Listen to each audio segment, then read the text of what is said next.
C'est vrai, nous notre objectif premier ça va être de faire gagner de l'argent à nos investisseurs. On leur promet pas mais on va faire de notre mieux pour ça. Nous on sera les plus heureux si tout le monde peut gagner de l'argent à la fin. Dans un marché ce qu'on appelle traditionnel, on va échanger par exemple des parts d'entreprise, du pétrole, des matières premières. Sur le marché des crypto-monnaies, on va échanger ce qu'on appelle des actifs numériques comme par exemple le Bitcoin qui est le plus connu et on peut parier à la hausse ou à la baisse sur la variation de son prix. C'est un métier avec une adrénaline constante. On a entre les mains l'argent des investisseurs, donc on ne peut pas faire n'importe quoi.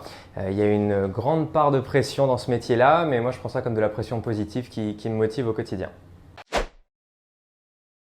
Alors moi le matin, la première chose que je fais, c'est que je regarde comment se sont comportés les marchés financiers durant la nuit.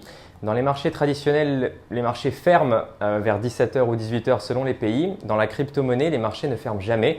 Donc le matin, je regarde comment ça s'est comporté et je sais généralement si je vais passer une bonne ou une mauvaise journée. Alors quand j'ai commencé mon stage, ça m'est arrivé plusieurs fois d'envoyer un email à la mauvaise personne. On a des clients qui ont le même prénom et donc généralement quand on envoie un email, on tape le prénom et puis ça m'est arrivé de me tromper plusieurs fois.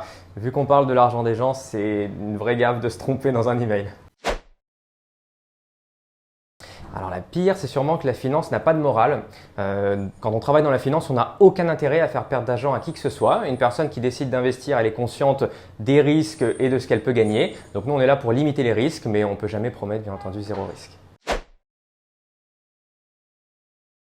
Alors ça va faire un petit peu plus d'1 an et demi maintenant que je travaille dans la finance et j'ai déjà sous ma responsabilité un portefeuille d'un ensemble d'à peu près 50 clients qui représentent à peu près 15 millions de dollars. Et généralement dans la finance qu'on appelle traditionnelle, il faut plusieurs années avant d'arriver à ce type de portefeuille.